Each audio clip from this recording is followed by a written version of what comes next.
The morning sun cast long shadows across the cobblestone courtyard of Buckingham Palace as tourists gathered behind the ornate iron gates.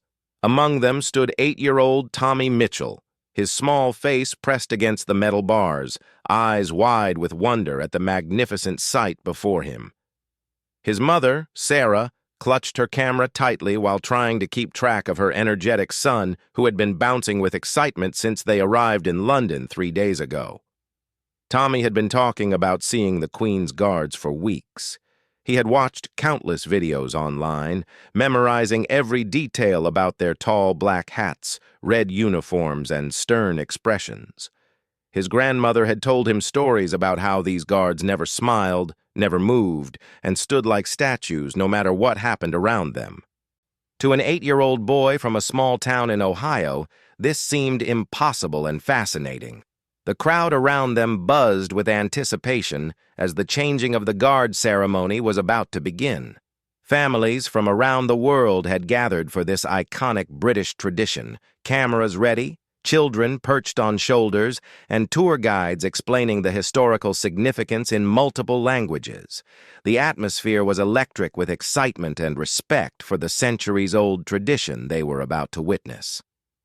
Standing tall and motionless at his post was Guardsman James Wellington, a 26-year-old soldier who had served in the Queen's Guard for 4 years. Beneath his imposing bearskin hat and behind his stoic expression was a man who had seen active duty in Afghanistan, earned multiple commendations for bravery, and had dedicated his life to serving his country.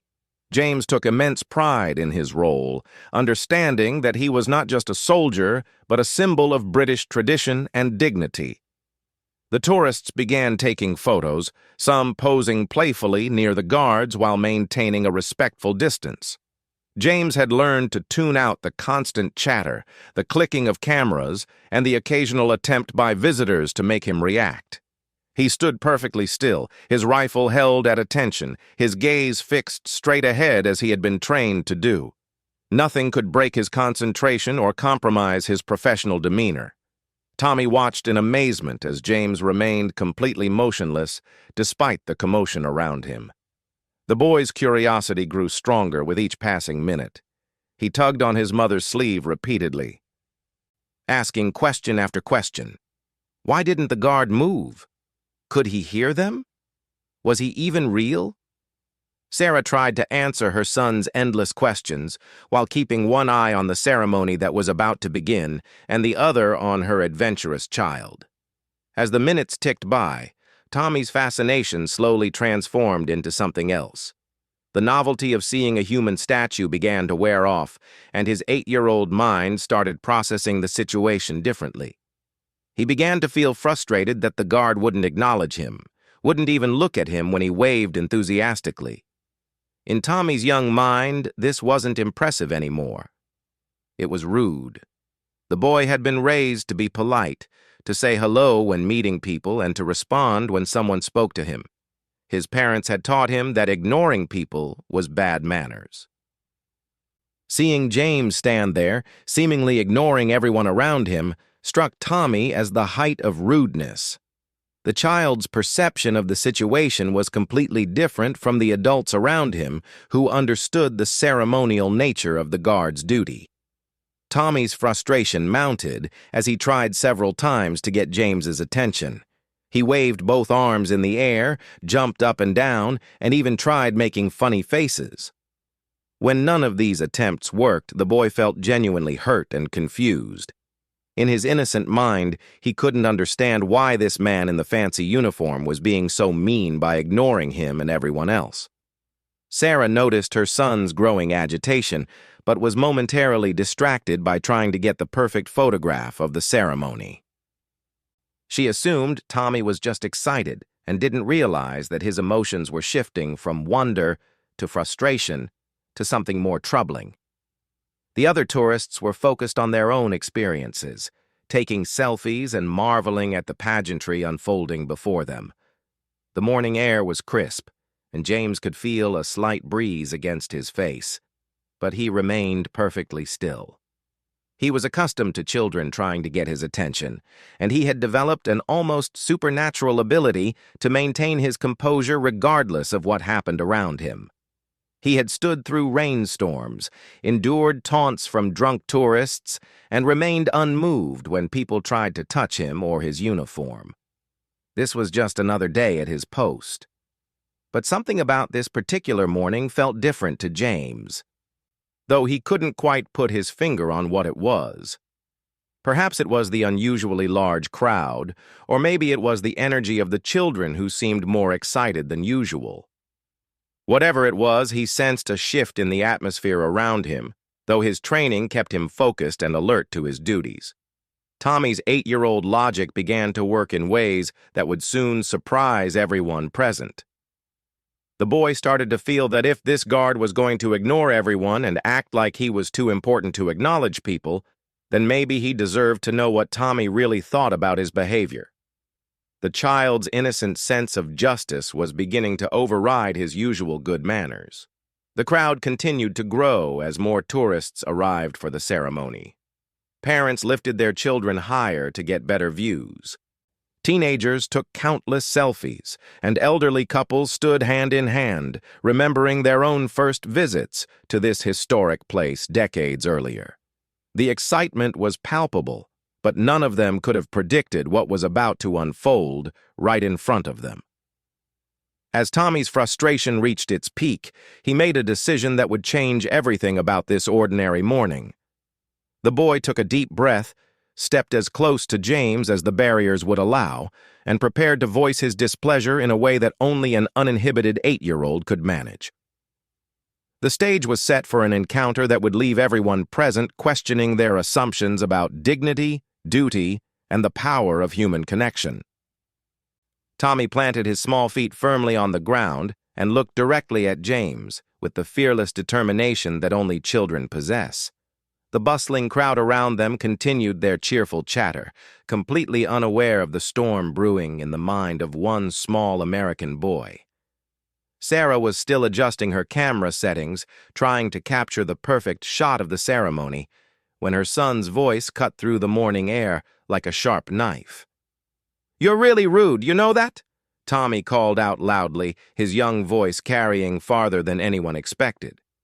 Several nearby tourists turned to look at the boy in surprise, some chuckling at his boldness while others seemed shocked by his audacity. "My mom taught me to say hello when people talk to me, but you just stand there like you're better than everyone else." The words hit the air with surprising force, and a hush began to fall over the immediate area as people realized what was happening. Cameras that had been focused on the ceremonial preparations slowly turned toward the unfolding drama between a small child and the imposing guard.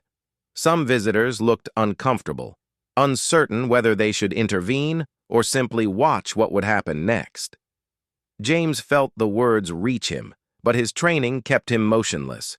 He had heard insults before, from drunk adults, frustrated tourists, and even teenagers trying to impress their friends. But something about this child's voice was different.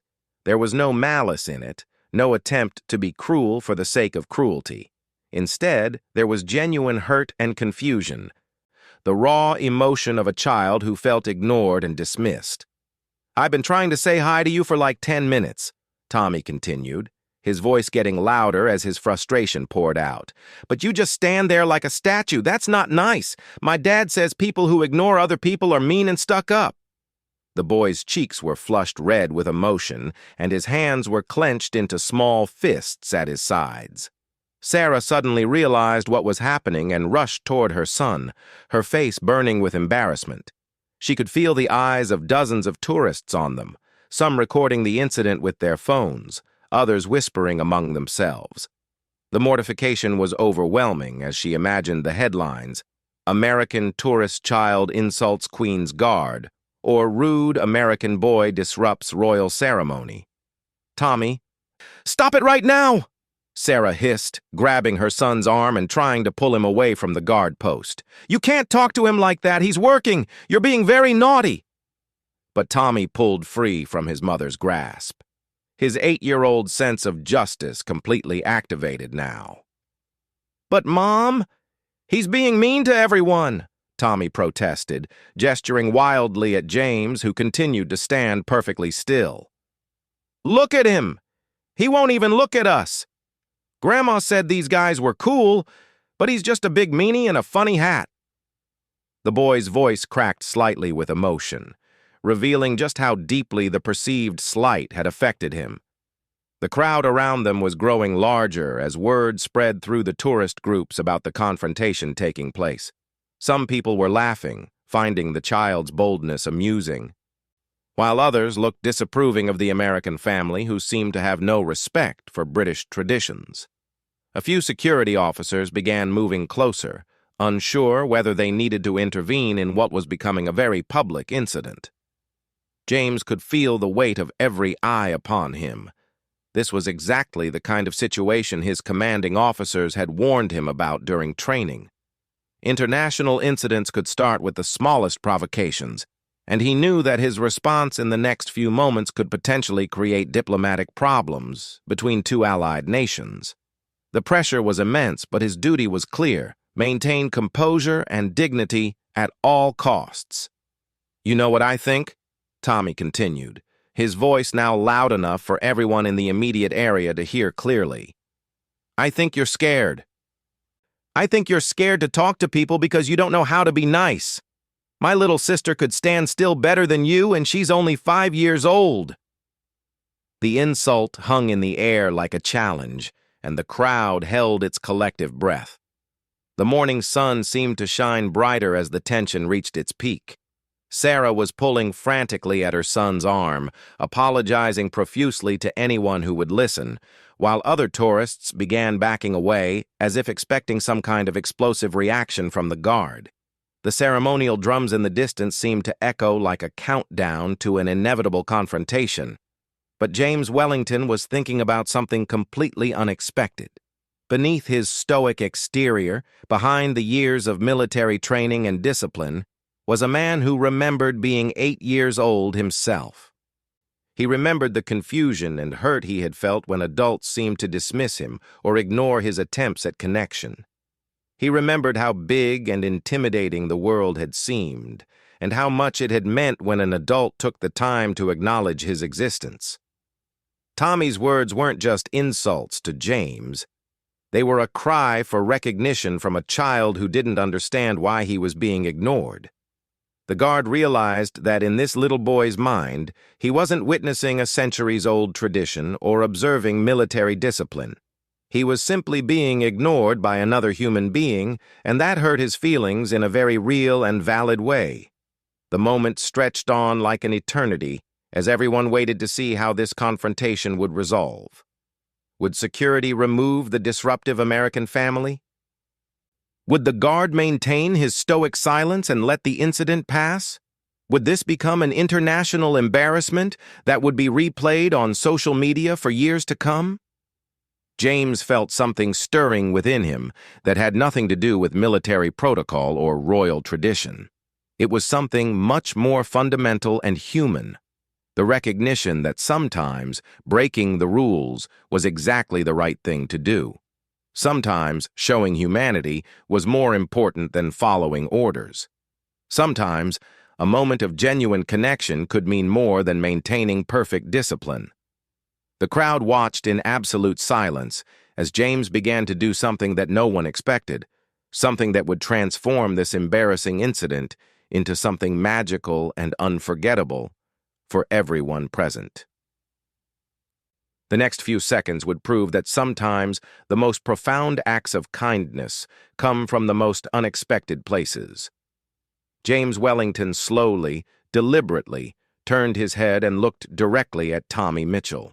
The movement was so unexpected, so completely against everything the crowd knew about royal guards, that a collective gasp escaped from the dozens of people watching. Cameras that had been recording the incident suddenly focused intently on what was happening, sensing that they were about to capture something truly extraordinary. Tommy's angry words died in his throat as he found himself looking into the kind eyes of the guard he had been insulting just moments before. There was no anger in James's expression, No irritation or annoyance at being confronted by a frustrated child. Instead, there was understanding, warmth, and something that looked remarkably like compassion. "You know what?" James said quietly, his voice carrying just far enough for Tommy and the nearest tourists to hear. "You're absolutely right. That was very rude of me." The admission sent a ripple of shock through the crowd. Here was a Queen's Guard, breaking centuries of protocol, to apologize to a child who had just insulted him in front of dozens of witnesses. Tommy's mouth fell open in surprise. This was not at all what he had expected to happen. His 8-year-old mind struggled to process this sudden shift from confrontation to conversation. The anger that had been building inside him began to evaporate, replaced by confusion and curiosity. "But here's the thing, young man," James continued, his voice gentle but clear enough for everyone to hear. "I wasn't ignoring you because I'm mean or because I think I'm better than you. I was ignoring you because it's my job to protect the Queen and this palace, and that means I have to watch for dangerous people who might want to cause trouble." The guard slowly knelt down, bringing himself to Tommy's eye level, his rifle carefully positioned beside him. The movement was so unprecedented that several security officers who had been approaching stopped in their tracks, unsure how to handle this complete departure from protocol. "You see," James explained, "if I'm talking and laughing with nice people like you and your mom, I might miss seeing someone bad who wants to hurt the Queen or the people visiting here, so I have to stand very still and keep my eyes open for danger, even when I really want to say hello to awesome kids like you." Tommy's eyes grew wide as this explanation sank in. Suddenly, the guard's behavior made sense in a way that an 8-year-old could understand. He wasn't being rude, he was being a protector, like the superheroes Tommy loved to watch on TV. The boy's entire perception of the situation shifted in an instant. "But," James said with a small smile, "I think the Queen would understand if I took just 1 minute to properly meet someone who traveled all the way from America to visit us. What's your name, mate?" "Tommy," the boy whispered, suddenly shy now that he was face to face with this larger-than-life figure who had transformed from an enemy into a friend in the space of a few sentences. "Well, Tommy from America, I'm James, and I'm very pleased to meet you," the guard said, extending his hand for a formal handshake. Tommy reached out tentatively and shook the guard's hand, his small fingers disappearing into James's firm grip.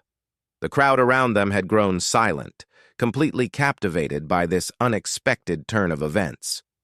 Many people were openly crying, moved by the guard's kindness and the transformation they had witnessed in the little boy. Cameras continued recording, but now they were capturing something beautiful instead of embarrassing. "I want to tell you something important, Tommy," James said, still maintaining eye contact with the boy. "You were right to be upset when you thought I was being rude. It's good that you stand up for what you think is right, even when it's scary. That takes courage, and courage is the most important thing a person can have." Sarah stood nearby, tears streaming down her face as she watched this incredible interaction unfold. Her embarrassment had completely transformed into overwhelming gratitude for this soldier who was taking the time to turn her son's misbehavior into a teachable moment filled with kindness and understanding. "Now," James said, standing back up to his full height, "I need to get back to protecting everyone, including you and your mom. But I want you to know that even when I'm standing still and looking serious, I'm always happy to see visitors like you who come to learn about our traditions." Tommy nodded solemnly, his understanding of the guard's role completely transformed. "I'm sorry I called you mean," he said quietly. "I didn't know you were protecting people." "That's quite all right," James replied with a warm smile. "You didn't know, and that's not your fault. But now you do know, and that makes you smarter than you were this morning." As James returned to his position, something magical happened. Tommy stepped back and stood at attention himself, mimicking the guard's posture as best he could. The boy remained there for several minutes, standing guard alongside James, his small face serious with concentration and newfound respect. The crowd erupted in spontaneous applause, moved by what they had witnessed. People were sharing the story immediately on social media, describing the guard who broke protocol to show kindness to a child, and the little boy who learned that sometimes what appears to be rudeness is actually dedication to duty. Word of the incident spread quickly through the palace, eventually reaching James's commanding officers. Rather than facing disciplinary action, James found himself commended for his handling of a potentially difficult situation. His superiors recognized that his response had not only diffused a tense moment, but had actually enhanced the reputation of the Queen's Guard and demonstrated the humanity behind the ceremony. Tommy spent the rest of his London vacation telling everyone he met about his friend James, the guard who taught him about courage and duty. He returned to Ohio with a completely new understanding of what it meant to serve others and protect people, even when that service required personal sacrifice.